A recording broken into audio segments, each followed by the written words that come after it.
What's up, everybody? Welcome back into the Play the Fight Song College Football Show. Another offseason week is upon us, which means we got more topics to cover. Tonight, we're going to talk about the 2024 season a little bit, tell you some surprising teams, some disappointing teams. We're going to go through some news that has dropped over the past week or so. Obviously, Jim Knowles is a big one in that. And we're also going to cover the week one schedule a little bit. We're just going to talk college football as we do all the time. So here's your friendly reminder at the start of the show to head to our YouTube channel, hit the subscribe button. We've been stuck around the 850 mark for like a couple months now. Come on, fellas. If you're in the video, if you're watching any clips, hit the subscribe button, hit the like button on the video. It helps more than you know. Road to 1,000 is still going, and we got to reach it by the start of next season, and it's up to you. So that is your call to action at the start of the show tonight. But let's talk to the boys. They are all here besides Reese, of course. The studio looks a little different. It's the offseason now, so we got to talk through some things, but we're going to talk college football all the time. JP, fresh truck in the garage for you today. How was the car buying experience? Let's start there.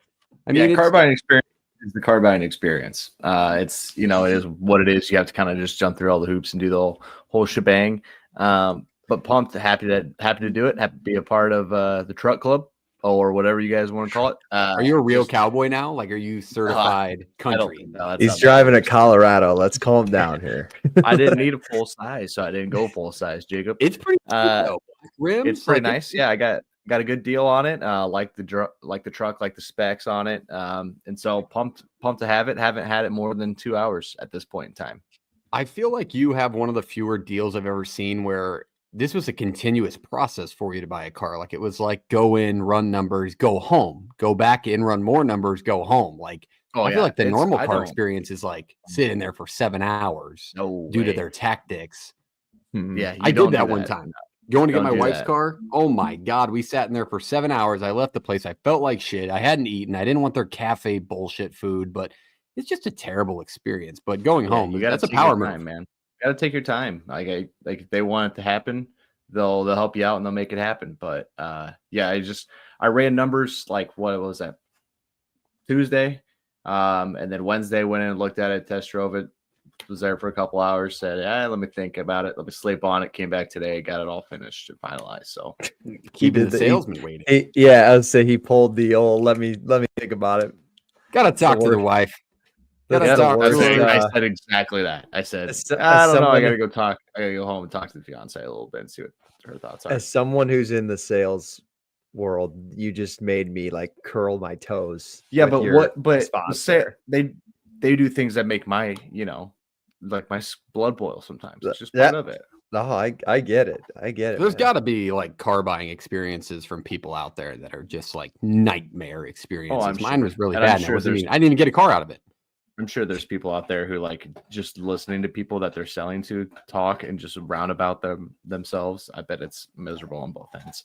It's like the one industry left that I feel like is still out there of like shitty sales tactic, like just scuzzballs. Not everybody, but there are some just scuzzballs charging extra for no reason, just screwing people out of money out of their pockets. It's like the one industry I think has a general amount of those people left as telemarketing kind of dies off. But let's flip over the page a little bit for Jake. Jake, how we doing tonight? We ready to talk college football? A lot of surprising teams, a lot of disappointing teams. No car in the mix for you. Still Nissan Altima guy. I'm ready to.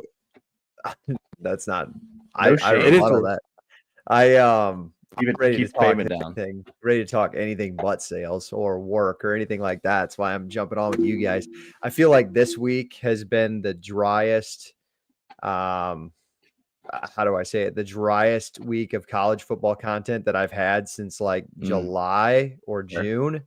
And I'm just dying for it. I know people sometimes get burnt. Obviously we don't. That's why we do this show. But just like, man, I could use a little college football talk. I know we're getting to February and we're March Madness is almost here and the Masters, but there's still a lot going on. Say the other one. Say the other one. Jacob, say the other one. NBA playoffs? No. Before that, come on. What's that one sport with a little, not golf, a little white ball? Yeah. Keep thinking. What's that? What do they call that sport? What's that? Is that starting soon?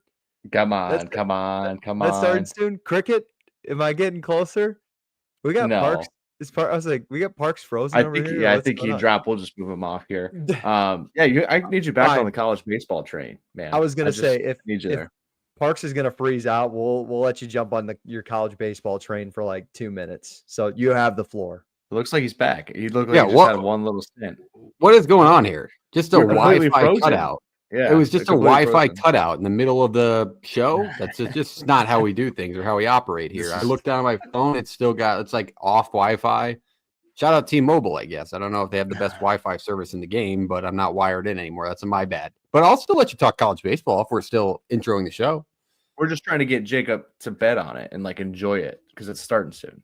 And he always Like, are we talking like, you are we know. talking futures? Am I talking like you don't have to team do futures, Jake. I'll ease you into some UC Santa Barbara, UC Northridge stuff. Like, you know what I mean? Like we'll get you in the weeds later. Found out Dallas, I think Dallas Baptist, are they in Conference USA? I think I found that out for the first time today. They play Moval baseball. What is Moval? Missouri Valley. Okay. Dallas, yes. Yale Dallas Creighton Conference. Yeah. Oh, I believe, unless they moved conferences. I was gonna say, I swear I saw something today that they might have were, moved conferences recently in baseball. But hold on. Good program. Put a lot of money into it down there. While we're on the topic, what do we got? Team to make the CWS. Am I getting any good value here? So the only one that's Dallas Baptist is in Conference USA. Just throwing that out there, but go ahead. They did move to CUSA.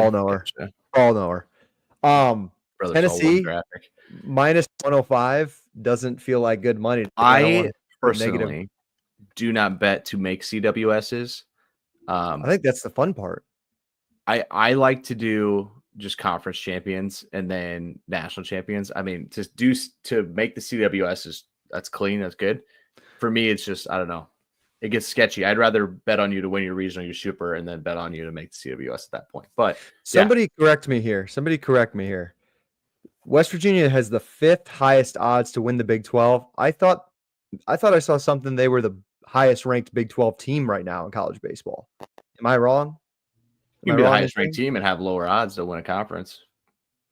Big 12 is pretty week to week. I mean, they got a lot of teams in there that are really good. Like Oklahoma's pretty good. Oklahoma State's really good. So it wouldn't shock me if they were preseason ranked high because of what they brought in, but still are not favored to win that conference. It's pretty deep.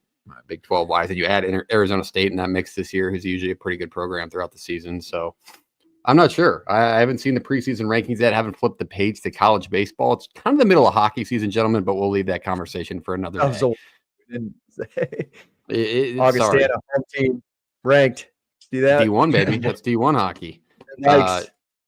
Let's go into college football. Let's talk college football. Let's lead it off with some news. Let's talk Jim Knowles to lead it off. Obviously, I already mentioned it, but everybody knows by now Jim Knowles hired as defensive coordinator at Penn State. The former Ohio State defensive coordinator makes what seems to be a lateral move to be safe, maybe a step down considering you just won a national title, but he'll have a chance to avenge some of those Penn State, Ohio State games that he was on the winning side of from the losing side. We don't see it often. Obviously, it seems to be a money move. What do you guys think about this move? Do you think it's a lateral move? Do you like it? Obviously, it's a big play for Penn State, but a little shocking to Ohio State fans that he'd go laterally within the conference, not in a head coaching position. What do you think, Jake? To question that it's a weird move, you wouldn't be in the wrong in doing so. Obviously we haven't really seen much like this. We don't primarily see coordinators switching to interconference rivals. Like you could consider Ohio State, Penn State rivals. They're 2 of the top 4 in one of the biggest leagues in college football. As guys in their 20s who cover a small college football podcast, we will never know what went behind those walls between, Knowles and Ryan Day, because you got to speculate, right? Everybody else is. If the world was so perfect, why wouldn't he have just stayed in Columbus after winning a national championship? So it's safe to say that something happened to where he wanted to make another move. There was speculation that they were questioning maybe some of his play calls after I think it was the Oregon game was some of the rumor mills that was going out, and he wants a defense that he wants his hands on and nobody else to touch. I think he's got that pretty safe at Penn State. So it kind of makes you wonder now with like Al Golden going to the Bengals, Knowles leaving Ohio State. I mean, does James Franklin now own the best coordinator duo in college football? I think you could probably say that at least in January. Yeah, it's definitely within the conversation. I was I was more shocked at it. I heard he made the move. I figured he would have some sort of tag, right? Like an associate head coach, defensive coordinator, or some tag to maybe rectify the amount of money he's going to pay, which he earned, which is fully earned. I'm not saying he's bad in any means, obviously, just won a national title, but there wasn't an answer that stuck out to me on paper on why this move would have been made, other than James Franklin threw every pot at him. Like what went on within the collective or the school or the conversations that James Franklin had people up top. Like, was the defense really the issue at Penn State? That's another question that people like, was that really where we drew the line, where that's where they've fallen off? Like, or was it an offensive issue? So, or I just don't know what we're going to see from this group next year that's going to be significantly better than what we saw this year. They've always been a pretty sound and elite defense. So what do you think, JP? Do you like the hire, or are you confused by it, or do you kind of have a clearer picture than most of us? I think they know where they want to spend their money. Like they just want to spend money to get better in any way they can. Like you could have settled for a higher, probably defensive coordinator wise, and been good again. I think there is still another step to take. If you're Penn State, like you can never have too good of a coach, right? You're not going to, this is an expensive coordinator, right? But yes, if you're getting what you want out of it and everything works out, are you really overpaying for him? I would be on the side of saying no. And I think a lot of what, they're dealing with on the offensive side isn't necessarily coordinator problems, but it's talent issues in some spots, right? It's playmaking ability in some spots. And so it is a little bit lateral of a move. I think what's really interesting is you're going to pay him all this money. Now, what job, if he, let's say he continues to be great at it, what job would lure him into, maybe taking a head coaching job? Is he super interested in taking a head coaching job? When is that timeline for him and that family, right? So I think that's the part that really I thought about was like, what if he doesn't want that? We've seen head coaches take step downs to be OCs by choice or DCs by choice. What if he's just one of the guys that wants to be an offensive coordinator, defensive coordinator, and that's where he's happy and he's found a. He's relatively. What is he? Is he late 50s, early 60s? Yeah, he looks. Yeah. I think he's old. He looks older than he is, but. Oh no! Mute button got him. Parks is over. I know. Now. Well, I'm over here to be very clear here. In my self defense against you, Jake, I'm texting JP about whether or not your mic sounds like shit to the people, or is it just my signal? So let's hold on. It's mostly. It's a little cutty. It's a little cut. Yeah. It's a little cut. You're good, but it's all right. I'm just double checking for you, and I screwed myself with the mute button, so that's on me. But one question that lingers out there for me is, I wonder if Ohio State had a chance to match it, whatever the number was, right? Reportedly over $3 million. I'm sure the number is fully out by now somewhere. But did Ohio State have a chance to have the same amount of money go into his pocket? It'd be hard to believe if they didn't match it to keep him around with the money floating around that program and roster. But I just don't know if it was making the move, whether or not they matched it or not. But I'm sure that story will come out one day. Let's leave the Jim Knowles news there.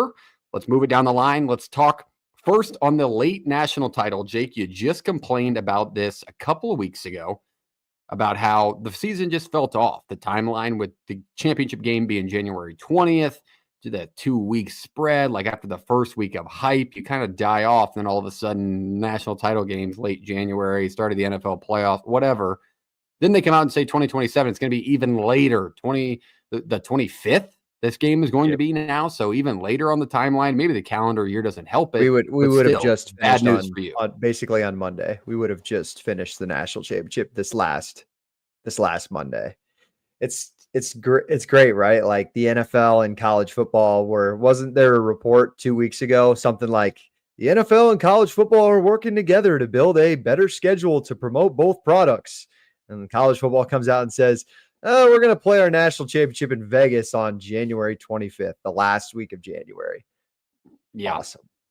Fantastic. Vegas too. Just a common place for extremely history-based college football matchups, Las Vegas, Nevada. Great stadium, but just no history there. I'm dead serious though. Like the thought of the championship game being played, like if it were this year, like last Monday, just sounds horrendous. I mean, we can't. we can't be dragging this out. Like, what's the difference between this and the national championship being played the Monday before the Super Bowl now, the week of the Super Bowl? Like, how close are we to doing that? And that sounds horrible, and I wouldn't be surprised if we went towards that route when the NFL and college football are talking about promoting their products with each other. Yeah, that's a fair question to ask. I also think it's becoming more corporatized. I haven't checked the ticket prices of what this last one was. I'm sure it was over a band, but I heard it was, yeah. yeah, I assume it was, but we're just getting to that. That's my least favorite part about the Super Bowl in terms of hating on the NFL, which is our weekly segment, it seems like right now.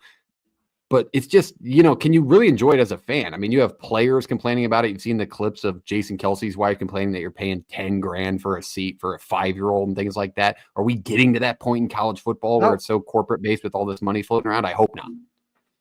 My question is not only just the national championship in general, but Notre Dame and Ohio State fans played 4 playoff games. I would have loved to meet the person who attended all 4 games and traveled to all 4 games. Yeah. And just ask them what they do for a living, because it can't be feasible unless you're making $150K a year, or at least, right? Like, that's got to be your entire vacation. And you got to be some sort of owner. Yeah. Like, you got to have no PTO limits. That's a very good point if you're making every other week. So I'm not sure. I can't believe that the prices and everything else that is made college football so corporate. Also, we do have What do a you comment. think, JP? You're awfully quiet over here. I think it's just a lot to ask somebody to, if you're not going to purchase tickets in advance to late at a hotel in Vegas, that can't be cheap. For one thing. And I think another thing, like with just putting these games later, you just make it harder on the student athlete. The student athlete that wants to transfer and give himself a shot to, play next Senior year. Bowl. Senior Bowl started this week. People want, to take real rest time before they're training for the combine. Like, things get more difficult when you change timelines the way they do, and if you make it later and later. And I don't, other than like maybe the venue being available or something like that, what's the real reason for making it later? Because it doesn't need to be that late with the schedule. The schedule's already messed up, but even with the messed up schedule we have now, that's so late. Can you say a college football fan, like, we want all the college football that we can get. We will never complain about it. Like, 15 games is enough for a college football season. Like, that's the most. Like, what did Ohio State and Notre Dame play? They played 16 games. I'm okay with a fan as a fan. Okay, go ahead. You're good. Yeah, I can't tell if it's me or not, people. You got to help us out in the comments. We just got a comment that he sounds pretty good now, but I couldn't tell. I was sitting back. All right. You're sitting back, and I kind of tell. I just asked, like, are we okay as college football fans? Can we sacrifice, like, maximum games played in a year, 14? Like, plays 14 games. I just can't. We can't have. They played 16 games this year. Ohio State and Notre Dame did, and they didn't play. Imagine if Ohio State played in the conference title. They would have played 17 games, which is a real possibility in the future here. It's just step. It's another step to the NFL. I truly think that there's nothing wrong. Like, I don't love getting rid of bye games because it really does hurt the rest of the the schools that need that money. But if you open up the spring game for ability to play other teams and make those bye games, that helps. But I feel like that's going to be the first game to go as one of those bye games that, you're going to pay Central Michigan to come to town, or pay Illinois State or whoever to come to town and play you. Like, those would be the first ones they're going to axe, because it's tough to get the SEC to add another conference game. The Big Ten's already got 9. Like, the Big 12's already got 9. SEC won't go to 9. That they're going to axe one of these smaller games, and that's where they'll count it, I think. I hope you're wrong. I hear what you're saying, and I don't disagree, because that's just the way the sport operates, is they would get rid of those first. But that is, like, to me, in my mind, would be the first step to that separation of G5 and Power 4. Because when they lose out on money like that, then they start having to fold other programs. I don't think people comprehend enough how much football lets these other sports function, like women's bowling and women's volleyball at a majority of schools, or basketball at some schools, literally can only have a program because football profits X amount. And if they stop profiting those by playing those road games and getting beat by 30 a majority of the time, God, you're going to start killing college sports off very quick. They won't be killed off, Parks. They'll just, I mean, we can all relate here. They'll just go the NAIA route, and everybody will have to pay to play through college if they want to do that, because they won't have scholarships to give out. Well, that's D3 route. We got scholarships in the NAIA. Let me be very clear here. We were scholar athletes. That's not hurt ourselves that much. No shot at D3, but we get scholarships.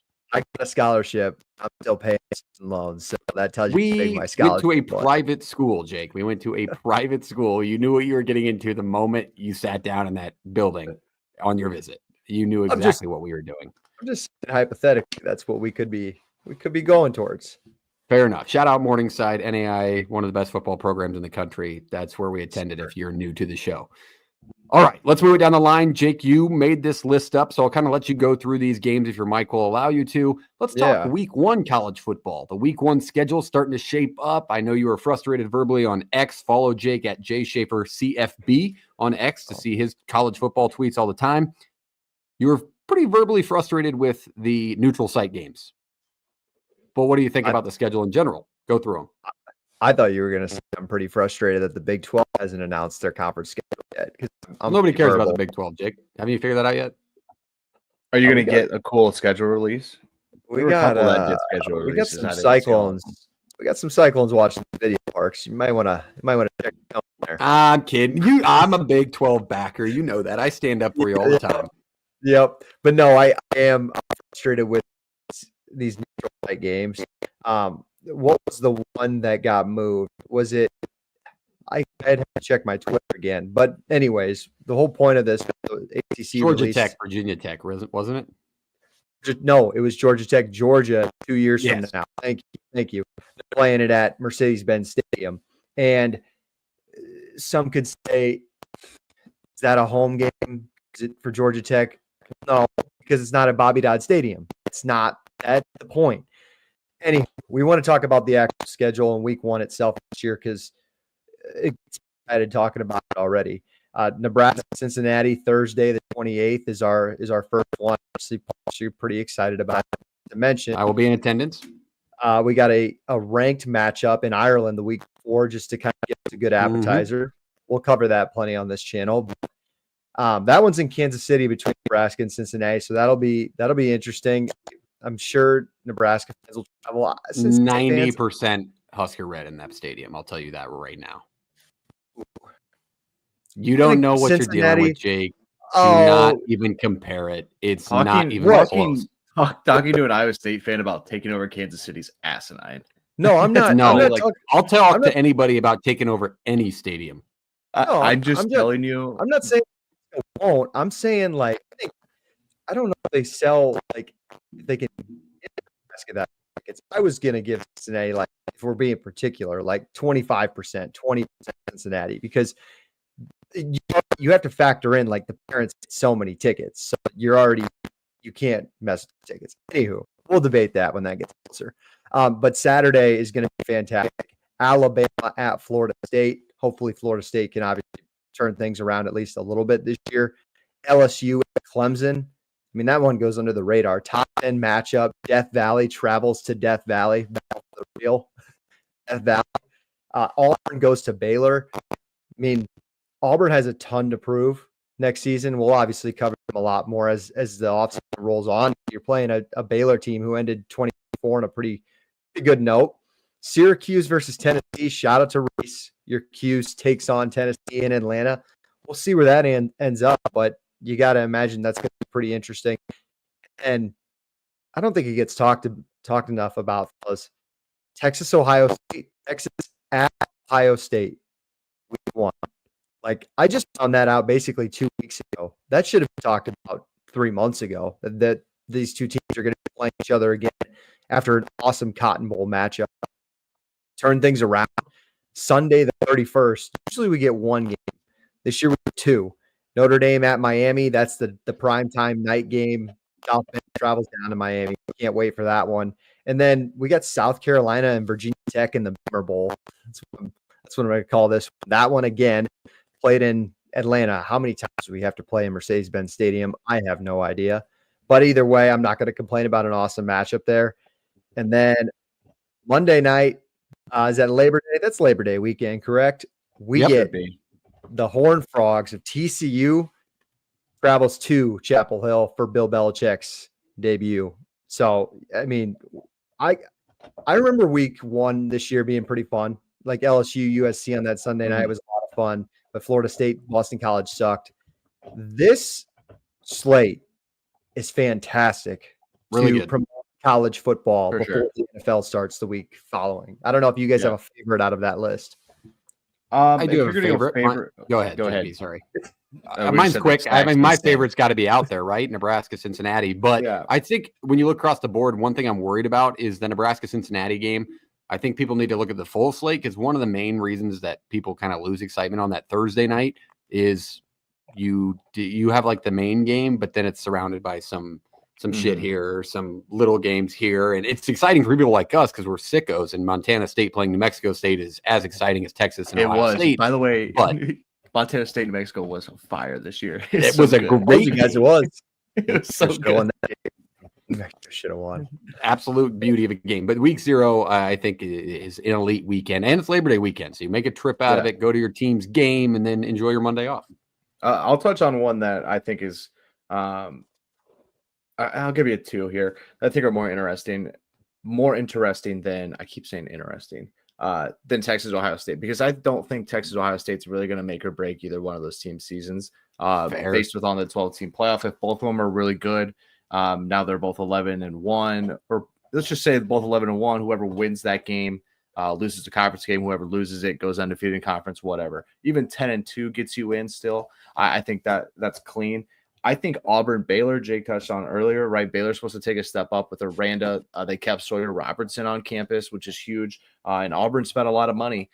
And you're going to see Auburn, with a quarterback who, no big names jumped in the portal, who I would assume Auburn would have tried to go get with everything they had at their might.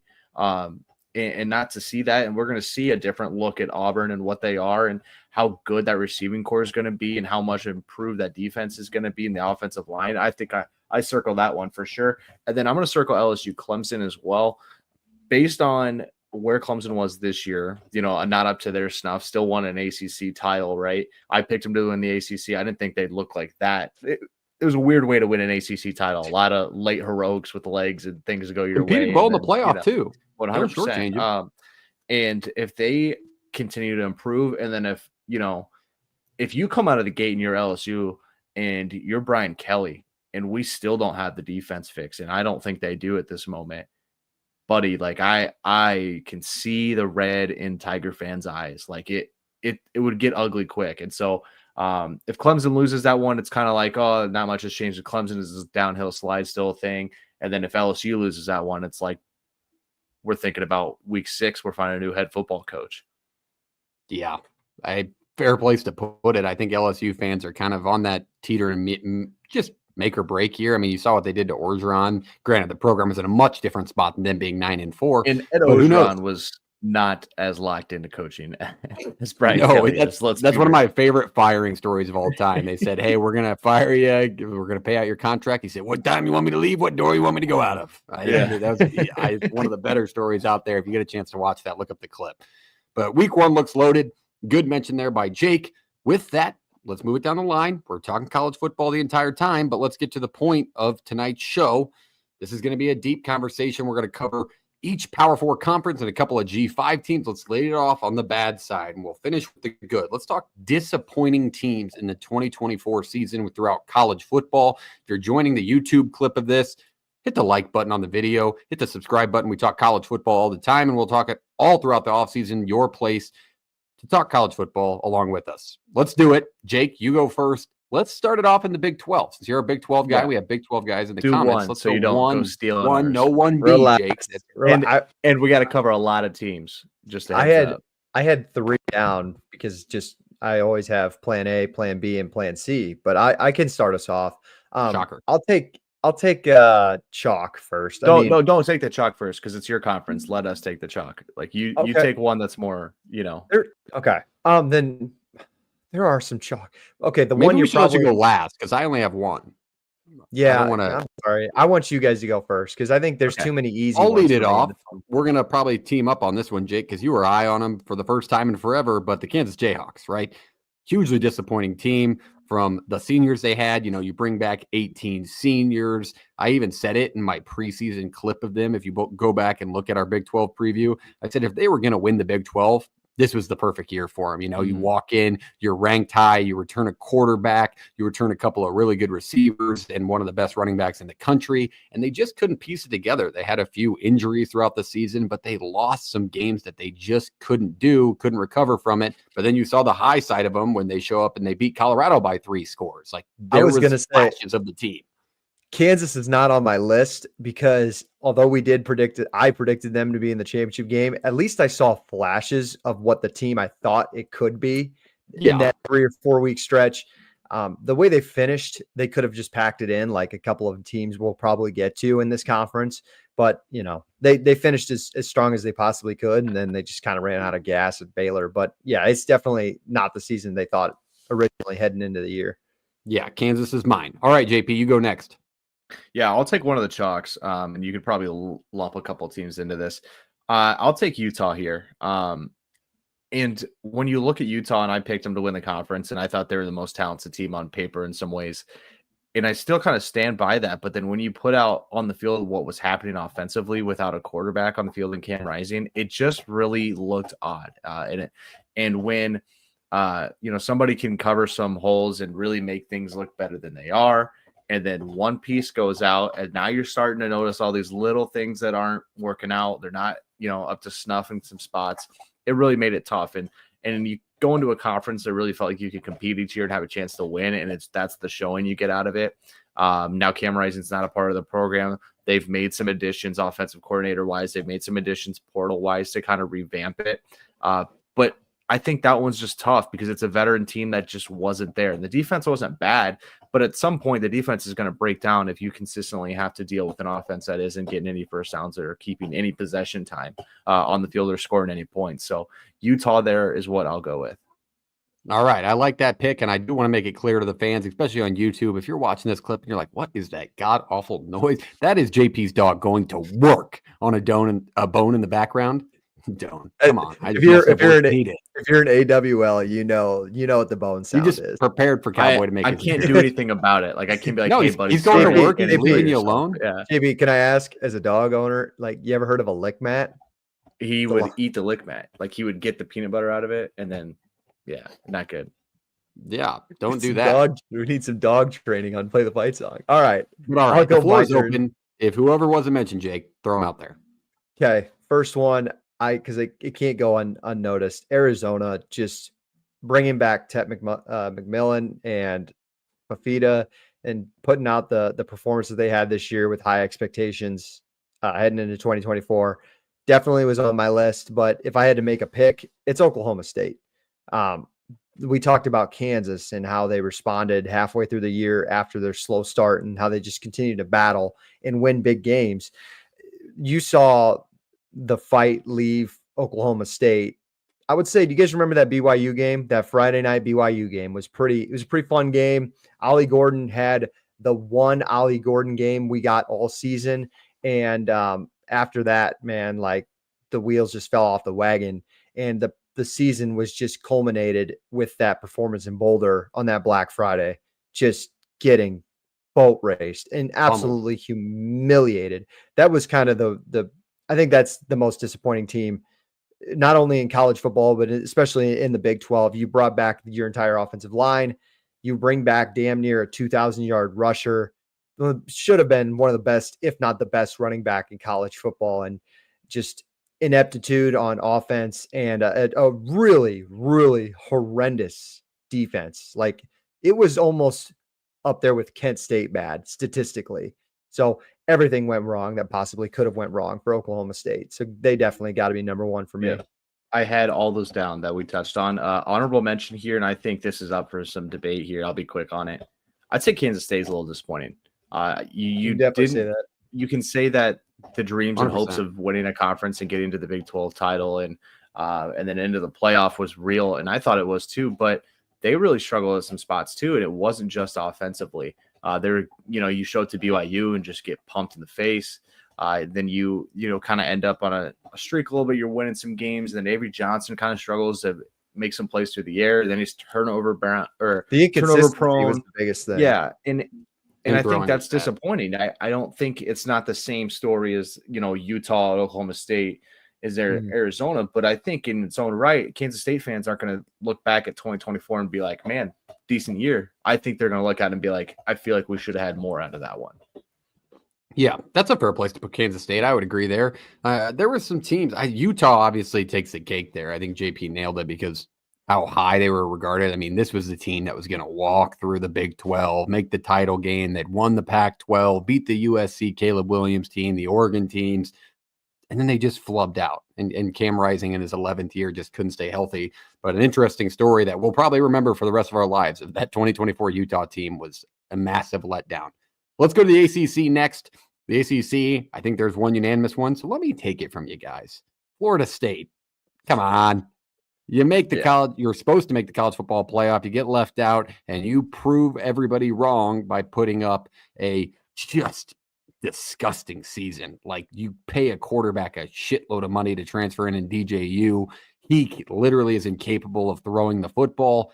However, the play calling didn't help. There was other factors that didn't hurt for him, but my God, was that Florida State team tough to watch.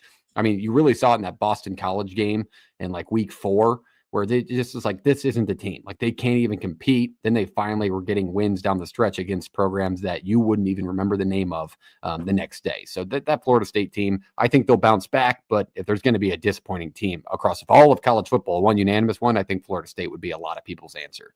Jake, you go next. Yeah, I will. I'll pat myself on the back a little bit here and saying I was right about the team, but Virginia Tech, I think with the production that they were bringing back, I think the expectation that Brent Pry was finally going to get Virginia Tech back to its historical success that we're used to seeing in Blacksburg, and just didn't show up consistently, and they get foreshadowed by a team like Duke, who won 9 games. That may be on our surprises for the ACC. But yeah, just you can't, with that many guys that you're bringing back in this era of college football, that many starters, it just means something.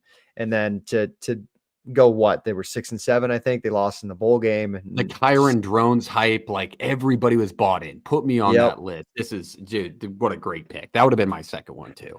Feels like, Brent Pry's got a lot to respond with, I guess, this year, definitely. And that's a team that we stick up for pretty often, I would say, JP. I mean, that's one of those teams that Thursday night, Notre Dame, Tech rolls around. The sport is better when that plays in Blacksburg, who is still bumping. I got to give their fans credit. I haven't been but man, absolutely amped for a game in Blacksburg since 2021 when North Carolina and Sam Howell walked into that place week 1. I can tell you that day how pumped I was just to watch that game on Friday night and just how amped I was. I was like, I'm getting to this restaurant. I'm going to be right in front of this TV. I'm pumped to watch this. And it just hasn't been there after week 3 in most cases at that school. I mean, you have losses to ODU. They have a Marshall loss recently, I believe, as well. Liberty got them once. Do you remember the first game of the year? They lost. Granted, Vandy ended up being a solid team, but I think that told us everything we needed to know, though. Yeah, they were 17-point favorites or whatever they were that day going to Nashville. Sure. Yeah, but fans deserve better. Great fan base. Hopefully Virginia Tech can bounce back. Next year, we'll probably have that same conversation. But JP, down to you. Who is your team that's disappointing? Yeah, man. In the ACC? I'm going to go – I have 2 here, but I'm going to go NC State. I think the disappointment isn't just that we really thought that they found the quarterback in the portal and we really thought this team was going to be good. It's how big of a step back the defense took after losing Peyton Wilson and some other pieces defensively. Like, it's a massitive step back. Now McCall can't stay healthy. I mean, literally our guy, like, we love Grayson McCall, and he's got some of the best, he's going to have some of the best highlight tapes of all time with his time at Coastal. Guy can't stay healthy. He has to medically retire. And then, I think the bright spot, though, is that CJ Bailey as a freshman looks solid. He's not going to, change the world with everything he was doing, but he was turnover prone. He's still a freshman. They were learning. Casey Concepcion, wasn't really to not lead that team in receiving is crazy to me. The offense couldn't get going at all.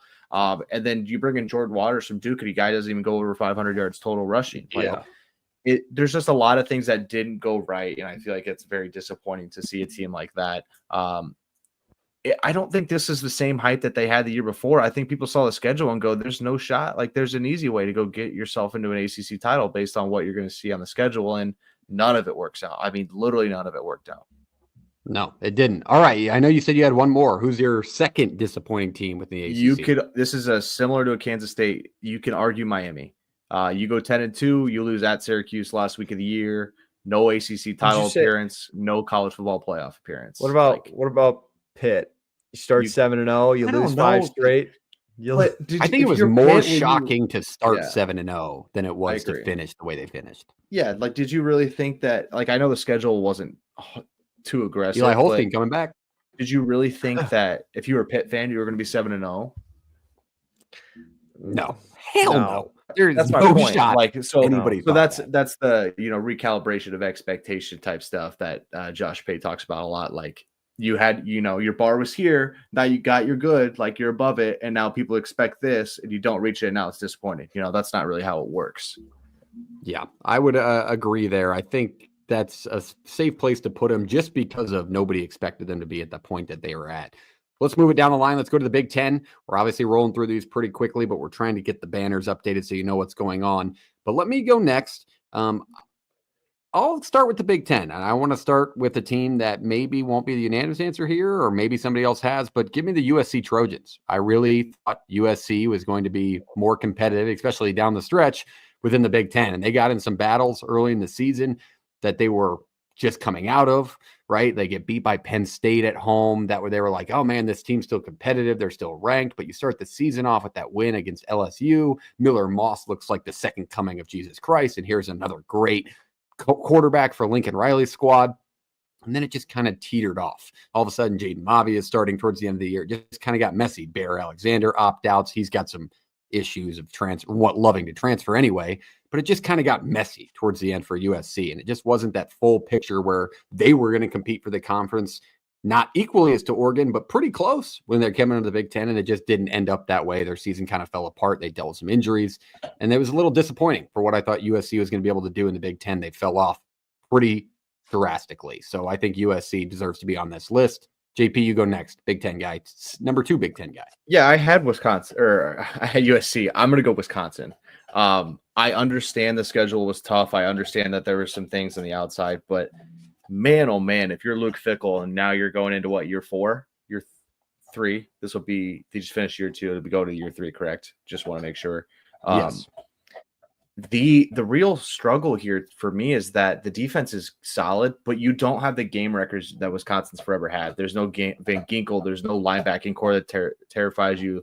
The defensive front wasn't as talented. They're young, really tough schedule, but Braden Locke wasn't the answer. Then you go make other moves at quarterback, and that wasn't Van Dyke the answer. getting hurt was huge. Yeah, I agree, but I don't think it really changes their season. Yeah. And for what Wisconsin's standards are, what they're used to with the Big Ten West, and even before the Big Ten West, that team's winning 9 games, and that just was not the case. And so I'll put Wisconsin here, and you got good running backs. They always have good running backs. They find talent, but I feel like this is a make or break 2025 season for Fickell in Wisconsin in some ways. But if I'm that fan base, I am disappointed. Like you cannot. I don't think you can ever look at 5-7 and be like, right, just one of those years. And Wisconsin fans won't do that. Good pick there. All right, Jake, who's your Big Ten disappointing team? No animosity. He's doing it. I think it's fair. It's got to be Iowa. I think with the expectation that was with Iowa heading into the 2024 season, as an outsider's perspective, I think it was the offense has to get better, which it did. But then the defense regressed. And then I think number 2 was we have to win the big games, and the big games got to be your ranked games. And they weren't able to do that as well. And on top of losing to a Michigan State team, which you haven't seen an Iowa team lose to an opponent like that in the fashion that it did in quite some time. So did it twice this year. Who was the UCLA? I forgot UCLA, about yeah. the UCLA UCLA game. got Yeah. a couple of Big Ten teams. They could be on the other side of this conversation. I wouldn't be shocked. No, I think that's a fair pull, like 100%. Yeah, I so thought he was doing it at me, but he shouldn't have. That's why I would have been mad. I was gonna ask you as an outsider.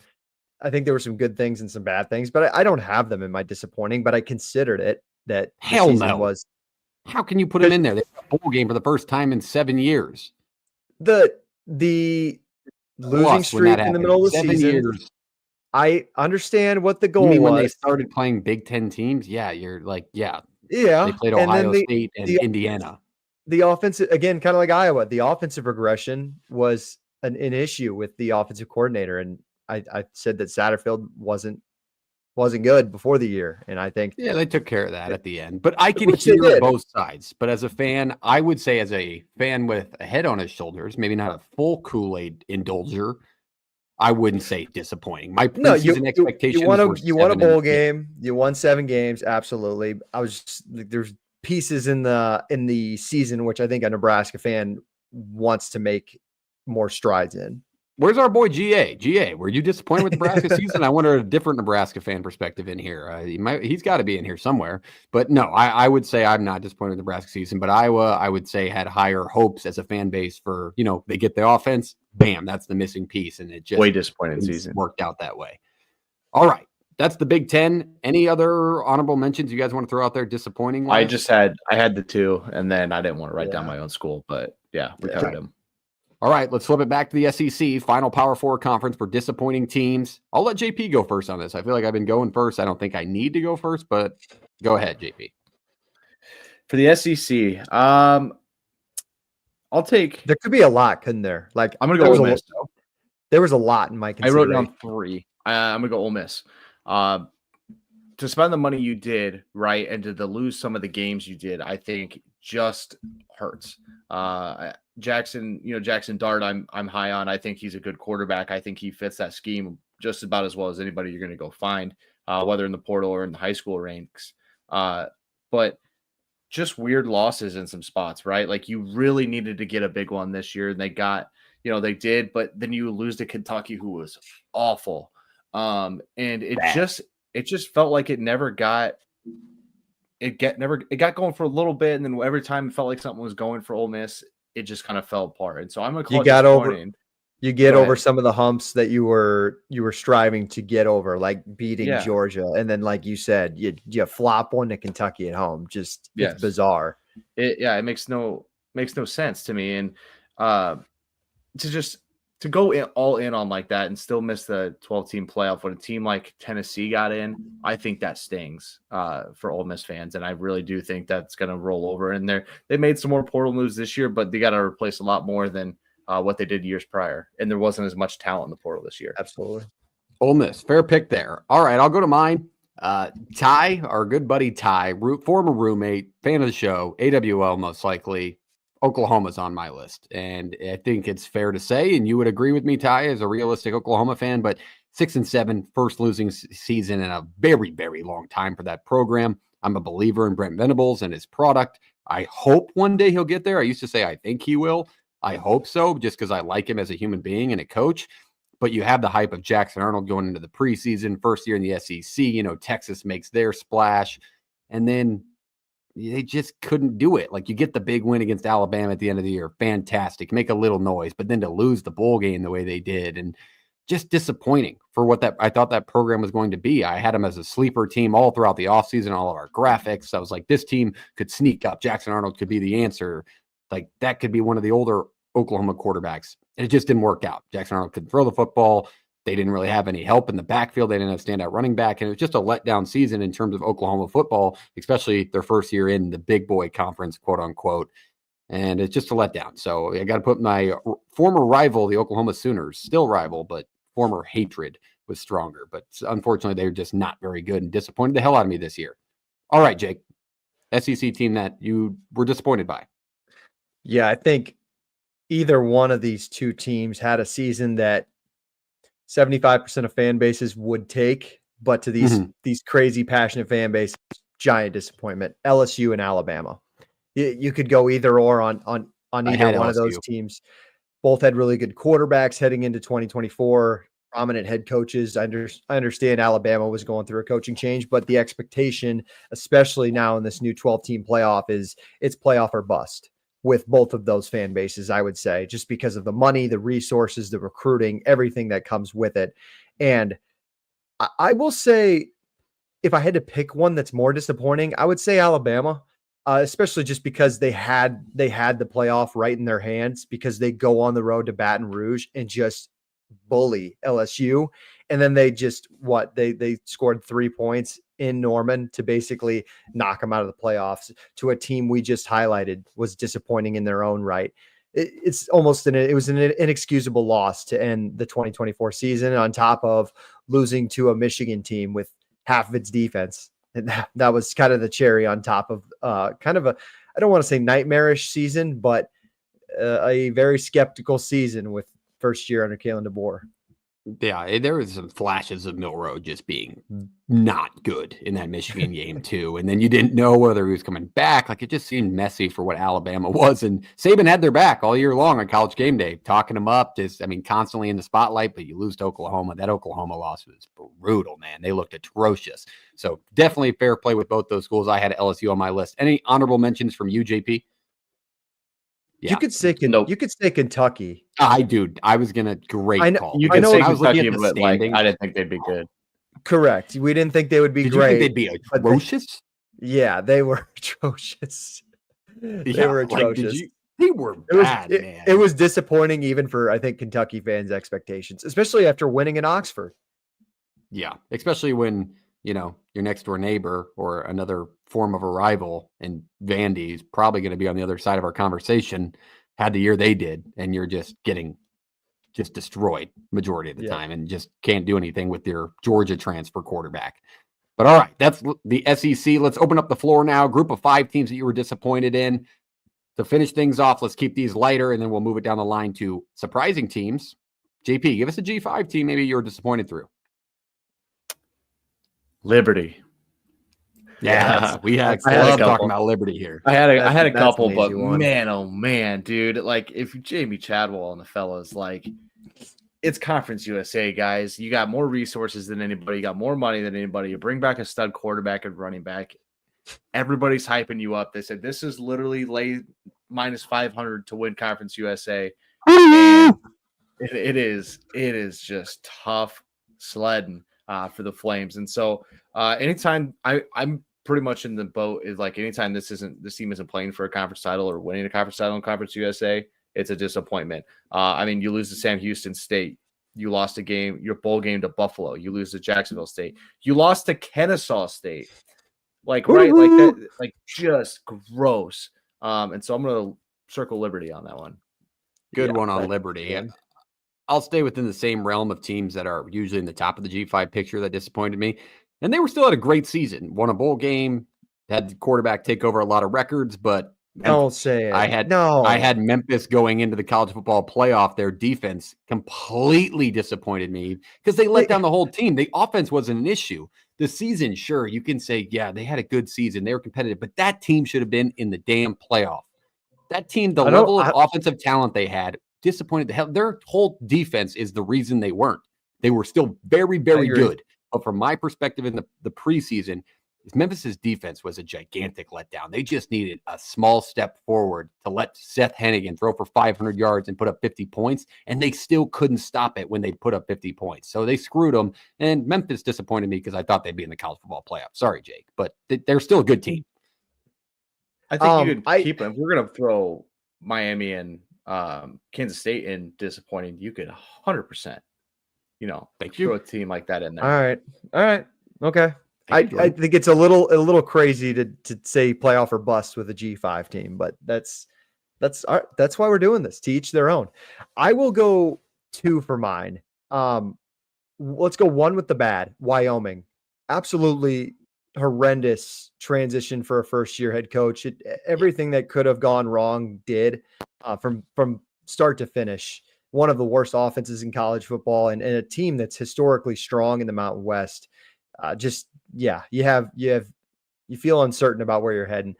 Number 2, a team that finished the season okay, but I've always said as long as Jason Candle's around, there's no reason that this team shouldn't be playing in the MAC title every single year, especially with the resources that Toledo has. And that's disappointing to me, especially when you win at Mississippi State in convincing fashion. You beat Miami of Ohio, and then you lose to Buffalo. You lose to Bowling Green. You get out physicaled by Bowling Green, and then you Bowling Green's lose. good. Then you lose the last one to Ohio, who ended up winning the MAC. I understand that, but just Definitely fair. I think there's no reason Toledo fans shouldn't expect to be in the conference title for the MAC every single year. And this one was just disappointing.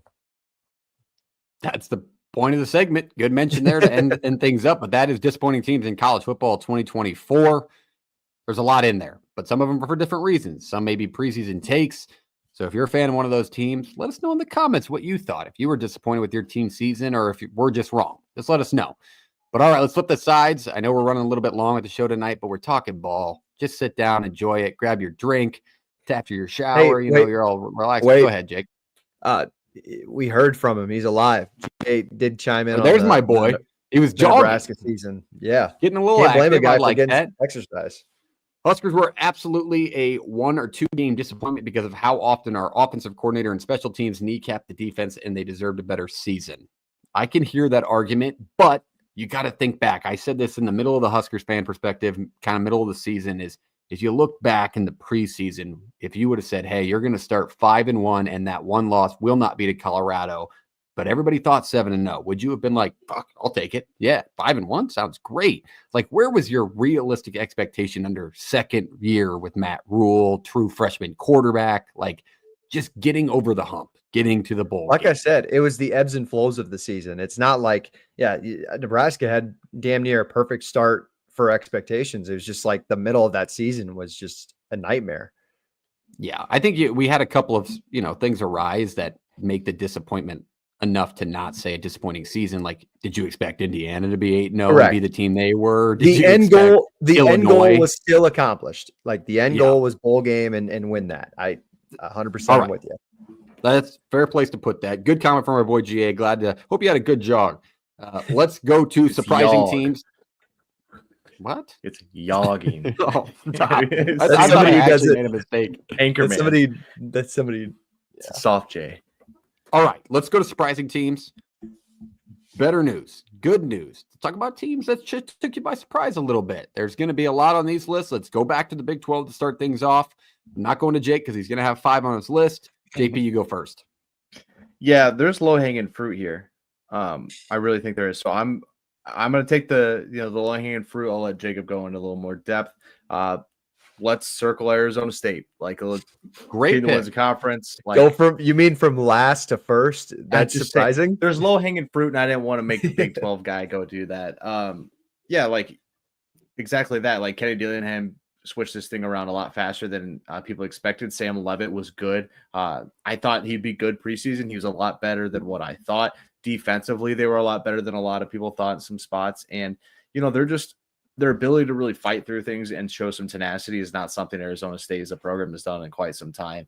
And so that was really cool to see and just not only surprise people, but to really, capture the nation in some ways. And like people wanted to be a part of that, wanted to watch it, wanted to cheer along for Arizona State. So I'll put them down as surprising and an excellent 2024 with hopes of 2025 being just as good for them. Great pick, chalk pick, but you got to put him in there. What a job by Kenny D. GA, I want to first and foremost apologize for the pick I'm about to give. Ignore the helmets behind me. This is an unbiased college football opinion. Jake, this is a shot at you. Colorado should surprise me. Right after week 2, I feel like they surprised the entire country. Everybody thought it's the same offensive line, the same issues, but the way they turned things around on the defensive side of the ball, the way they competed for that conference late in the season, like they were much more sound. They weren't as messy of a program as you would have thought they would have been after week 2 and what Nebraska did to them. But Colorado surprised me. I'll put it out there. They were a good team. Sam Shadur was good. Travis Hunter obviously wins the Heisman Trophy. Like, it was a good team, and they had a better end record than I thought they'd be. I knew they'd have the statistics, but I didn't think they'd get to that 8-9 win mark. I don't think people realize this, but Colorado has not won a bowl game since 2004. So I was kind of, that was the That was the first bowl game they've been to since 20. Yes, they had the second longest drought. They had the second longest drought to Nebraska. Okay, So there you go. They both those broke this Brothers year. in arms. Colorado, stop. Colorado got dismantled. We won ours and we beat the shit out of Colorado. So I'll take Brothers in Arms if you want to put that. That's little brother. pretty That's good. big brother, little brother program. But Colorado's my surprising team in the Big 12. All right, Jake, who's left? This is a good one. There's a lot left, but I'll do first shouts to BYU. BYU's their low-hanging fruit one there. Just was projected to be bottom 3 of the conference. But I'm gonna go Baylor. I thought Dave Aranda was gone after Colorado, after that Hail Mary, and after the Iowa State dismantling at home. I thought there's no way he's keeping his job. And Sawyer Robertson became one of the best quarterbacks, and honestly, of college football. You could probably throw him in top 20, top 15 on your list. And the offense started clicking. And it's funny because Dave Aranda, he takes over play calling duties on defense. I don't really think the defense took much of a step forward. In fact, it might have been worse. But the offense just picked up the slack, and they won 8 games. And Dave's back again, and it feels like the collective and the money they're starting to hone in on some transfers and stuff. So it feels like it's going in the right direction. We'll wait and see, but they definitely surprised me in 2024. Oh no. Twice in one episode is unacceptable. Sorry, I'm all out of sorts. Let's move it down the line. Let's go to the next conference. Let's go back to the Big Ten. JP, you lead us off. Big Ten guy number 1. Who is your surprising team out of the Big Ten Conference? Illinois. 100%. That team not only was 9-3 with like a pretty tough schedule, but was a good 9-3, right? In a game with Penn State, and in a game, Oregon game got away from them. But that team had a resume to talk and, be alongside anybody. So I think when you're looking at the Big Ten and what it was expected at Illinois, it was not to be 9-3 with, in some ways, a better resume than the South Carolina, a better resume than Alabama, some really good wins. And honestly, a couple plays away from being 10-2 and a sure into the playoff. That's not Illinois that you're used to, but it feels like an Illinois that Brett Bielema was building, and they are projected in a lot of ways to be in the top 10, top 15 here coming into 2025. So I'll go Illinois. All right. I like that pick. Obviously, I thought I just spoke to it that nobody expected them to be as good as they were. And now they built the hype, just like JP mentioned. But I'm going to take one that I don't think anybody else will have because they finished middle of the pack, but from where they were expected to preseason to what they turned out to be and the games that they won and competed in, Minnesota was very surprising for me. I thought Minnesota was much better than I thought they were going to be. Okay. I'm sorry. Sorry, you guys know ball as much as me. Don't take it though personally. But you play Penn State to the wire. You go on the road. You beat USC late in the game. You play Illinois to the wire. You play Michigan to the wire. You kind of got screwed out of the Michigan game. And then you beat Wisconsin. You beat Va Tech in the Mayo Bowl. Nobody really expected a lot from this team, especially when you lose the opening game to North Carolina where their quarterback goes down.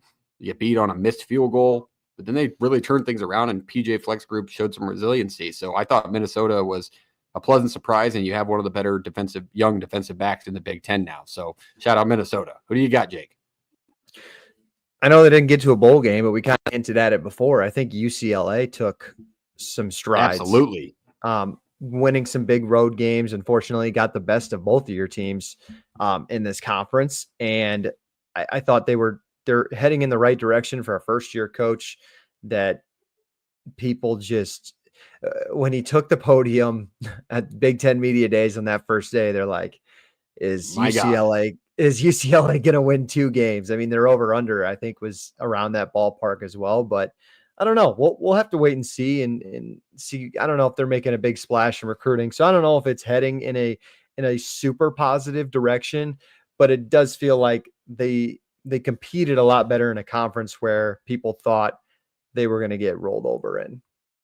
100%. I'd put UCLA part of that. All right, let's go to a new conference. Let's go to the ACC. I'm sure this is going to vary pick to pick, especially when it comes to mine. You can probably guess who I'm going to talk about, so I'll lead it off. But I have Georgia Tech down, and it's not because their record ended up the way they wanted to, but nobody really expected Georgia Tech to go into Florida State and beat them in Ireland, but we didn't know who Florida State was in that game, obviously, so it was a shocking win there. They take Georgia to the wire at the end of the year. probably should have won that game with a few calls go their way. And then they just lost in some spots that you were like, after we saw the good spot of them, maybe that was a bad loss for them. But Virginia Tech, Georgia Tech football, like, it's on the up and up, in my opinion. You get some 5-star recruits. Like, they shocked me in winning some of the games that they did, but they also shocked me and surprised me in losing some of the games they did the way they did. They so like to play top 25 teams. They play top they 25 do. The teams. ranked That's all they team wanna killer, do. my boy Brent Key. And I'm always on him, and I always want to talk about Georgia Tech, but they took me for a pleasant surprise this year and even shocked me in some spots, like competing against Georgia on the road the way they did, and the guts Haynes King showed in that game was just a good thing for college football. And if Georgia Tech can get good, I don't see why they're not good being in where they are in Atlanta. It'll be cool for the sport for them to be relevant again. JP. Yeah. For me here, I think this one is a mixed bag. I took Duke because Duke winning 9 games isn't normal. But then you look at when they played teams with a pulse outside of SMU, they got the doors blown off. And so, but it's Duke winning 9 games. They were ACC, beating right? Miami by, what was that, 15, 20 points, and then they got beat by 20 points. But for me, like in this Duke program, it's not a team you're going to consistently circle and say 8.5 is your over under win total. You're going to win 9, lose the bowl game. I think that would be taken by a Duke fan every single time. And so I'm going to call them surprising because you didn't have them down for 9. And even though they're the beneficiary of a really easy schedule for the ACC and they really didn't beat anybody great, I'm going to circle that and I'm going to say that's a good for Duke, especially after, just a mass departure out of that place when Elko left it. Like, it's tough. And you know, to get a team to really buy in like that. And then they're like, hey, by the way, we'll spend the money this offseason too. I'm surprised with what Duke's trying to do football wise. All right, Jake, wrap up the ACC for us, surprising teams wise. There's a couple. Again, Reese, we're always thinking of you. Got to throw Syracuse out there. That could be a good honorable mention. But I mean, we got to take the easy one, right? Oh, did I get who booted himself? Did you boot yourself? No, I don't think so. I don't think so. I don't know what's going on there, but keep going. I don't think they stopped hearing you. Me out. No, you're good. SMU for me is my surprising team of 2024. It's an easy pick. I don't think conference championship or college football playoff was any of the list of expectations for that SMU fan base this year, but they just continue to play really good football and they got themselves an opportunity. I think changing conferences in a landscape where you were traveling literally from California to South Carolina or Florida to win and get to the conference title was, it was a big surprise, I think, for everybody in this conference. Definitely. All right. That's the ACC. Let's go on to the SEC to wrap up the Power 4 surprising teams. I'll let JP go first. I know he's just getting back on the mic. Find your notes, find your team. Who's shocked you and who surprised you in the SEC this year? Florida. Fair. And for a couple of reasons, right? That schedule, we talked about how daunting it was. We were like, a couple of us were like, there's no shot they win 6-7 games. Well, they do win 7 games. Not only do they win 7 games, they beat Ole Miss, and they look really good and really bought in until the end of the year. And I think that's the biggest reason I'm going to put surprising, because at one point in some of those games, you're like, man, this team just feels like they're ready to quit and just not after the Miami fan base is out. Yeah. Yep. And that was not the case. Like I think they really found something and people bought back in, and Lagway was there. And, you know, with Mertz getting hurt, and I like Graham Mertz and what he did at Florida, I think you couldn't have asked anything more of him from that fan base. But to see how bought in those players were and how well that team was playing late in the year, man, that's surprising to me that they found themselves in that situation after the first couple weeks of the season. So I'll circle Florida there. And, you know, I actually really enjoyed watching them late in the year. I thought that team was a ton of fun to turn on and watch on Saturdays. Definitely a fair team to put on there. I mean, you extend your coach when you're sitting in there with a 500 record, it's for good reason. So good pick there. I'll take South Carolina. I think Beamer Ball saw some struggles his first few years. You know, especially last year, they were a bad team at some points, man. And the way they turned things around, the way they played at home, and really the only team that stood in the way of South Carolina was South Carolina. They gave up some games that they really should have won. They were in the mix for playoff conversations. Granted, it was a bit of a stretch towards the end of the year, but things are looking up and up. Had the way Lenora Sellers played, even when he went down, they got decent quarterback play from a not very good previous school quarterback, and it just seems good. Everything seems good, and they took me by surprise in the way they competed against teams that were said to be elite in the preseason. So I like what I saw from South Carolina, and they took me by surprise in 2024. What do you think, Jake? Texas A&M. I know you Fair. end the season on a 3-game losing streak, but if you'd have told a Texas A&M fan in the beginning of August that your team is going to be competing for an SEC title in late November, you'd have taken it however, whatever shape and form it comes from. They still have, I think, a ton of progress to make offensively, but the wins came as good as they could have. And a lot of positives came from a Mike Elko coached football team that you watched from Jimbo Fisher for numerous years. So year one under Mike Elko it was a surprise to me because I didn't really know what it was going to look like. If you'd have told me at the beginning of the year some of the offensive stats that Texas A&M put up, I'd have been like, did they get 6 or 7 wins? Are they all ugly? And they got 8, I believe, and they still had a chance to go to Atlanta when they hosted Texas. And the defense showed up again, but offense let them down. Yeah, different quarterback play, but they also saw some bright flashes that could be a surprise from their young, talented freshman quarterback. So Texas A&M definitely a fair pick there. All right, JP, wrap up the SEC. Oh, wait, sorry. You already gave yours. I know. Yeah. I apologize. It was Florida. I know. I'm dialed in. I'm just checking in, checking out. We're over an hour and 6 minutes, though. Vandy's honorable mention we have to give shouts. Yeah, I put their coach on the front of the graphic. So if we don't talk about him, we might be beheaded. But Vanderbilt's got to be in the conversation, right? The upset wins throughout the entire season, the way Diego Pavia somehow obtained another year of college football. So he's going to be playing next year. So you got to expect more out of Vanderbilt going into 2025, which are things you would have never guessed going into the 2024 season. So huge season for Vanderbilt. Definitely a bright surprise. And I think that would be a unanimous pick across all college football fans, but good mention there because he is on the episode cover. Mm-hmm. All right, open it up to finish tonight's show. G5, open floor. Let's talk surprising teams that you were like, damn, that team was pretty good. I'm going first so nobody takes mine. UNLV. Because I didn't know if they were going to be able to answer the bell after a good season 2 years ago. Like they were competitive. All of a sudden, now this is a school that can be in the mix. Why aren't they good? They're in Las Vegas. It's got to be a travel hotspot. The kids got to enjoy it. They got some money floating around that city if you didn't know. And then you have the quarterback battle. You start off the way you start off. You're competing late in the games with Power 4 teams. You should have beat Syracuse. All of a sudden, your quarterback says, I'm done. I'm going. I didn't get my money. I'm going elsewhere. Things could have gone south really fast, and they did not. Honestly, the backup quarterback could have been the starter the entire season, and they made it to the Mountain West title game, ran into a playoff-bound and competitive Boise State team that had the best player in the country on their team, and it just didn't work out. But that's a team that, if they can keep up the way they are, they can compete from the Mountain West.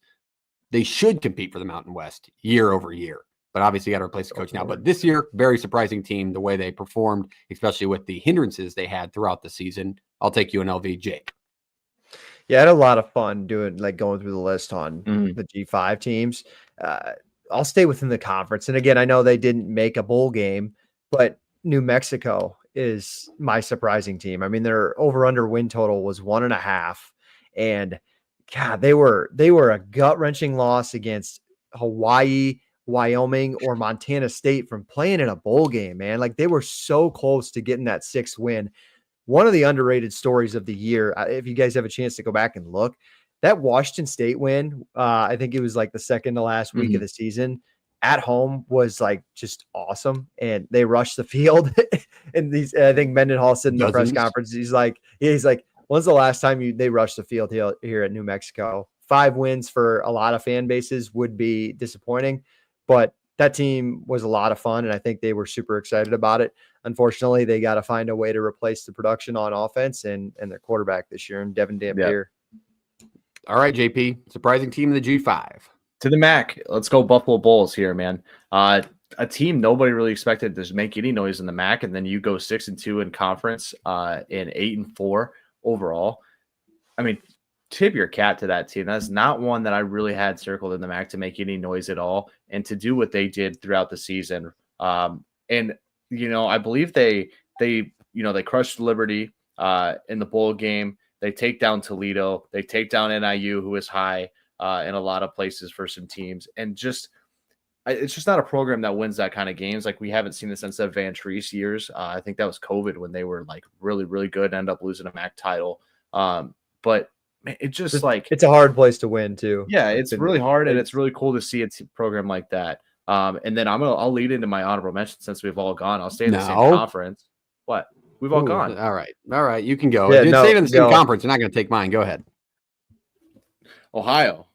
Yeah, 100%. That's I mean, that should be unanimous. Everybody's picks. I mean, especially after when your losing quarterback everybody. leaves for a playoff team. Yes. Yeah, and Navarro was great for them. Really good. Tim Albin was awesome to do what he did with a roster that just left after the spring and like scrapping things together to go win the MAC 7-1 in conference and do what they did was really cool. And to see him get promoted to a job elsewhere is really cool to see. I think he'll do great things at Charlotte.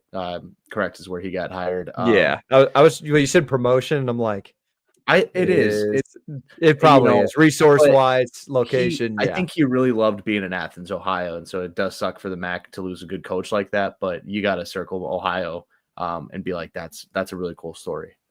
I'll give a quick honorable mention because we bashed him in the preseason, and we actually had people come for us in the comments. But Sam Houston, just a giant surprise, right? Like the way they were going to integrate in. But go ahead. What? No, you're good. No, I'm glad we got to say mine, but stay on your Sam Houston. Yeah, Sam Houston. I mean, you win the games they did, the way their defense competed and literally kept that team. Yeah. With the record they had, like they couldn't score sometimes, but their defense was so good throughout the entire season. They won a couple of shocking games, but we really had this as a 2 to 4 win team in our preseason takes just because of the way they performed. And we had a Sam Houston State guy come for us in the comments like, we redshirted everybody. And he was right. Don't say that we don't hold ourselves accountable. Like Perks literally circled this and goes, we need to make sure we cover Sam Houston here. Like, chill out in the comments. We hold ourselves. We were wrong. We like Bearcats with a K just as much as anybody else. All right, so chill out. Absolutely, but we hands up. We were wrong. But great surprising year for Sam Houston, and they should build off of it. What do you think, Jake? Who did I not take that I thought you thought I was going to? No, we just needed to say it as a podcast because I think we're all pro this team. Again, you can have surprising good seasons without making a bowl game. Shout out to the Warhawks, ULM Warhawks, man. Great pick. I really, the debate about bowl games mattering and stuff. Tell those kids it would have mattered had they been able to participate in a bowl game. It would have been really cool. Hardy had a phenomenal freshman season. That's why he's off to Missouri. But started off, unfortunately, weren't they 5-1 and then lost 6 straight? They were. I remember sending that tweet. Tell your kids about 5-1 ULM, and then it just went south quick. But I remember them beating James Madison at home, and that was the one that stood out to me. And it was like, man, like ULM, just to see that place. They built enough hype to have superstitions, man. They like got into those black uniforms and they kept winning, and they just kept wearing the sons of bitches. Like they just got the national attention and were grabbing it, which I love because we've all visited there. If you're first time listener to the show, we have visited ULM. We have been to the stadium.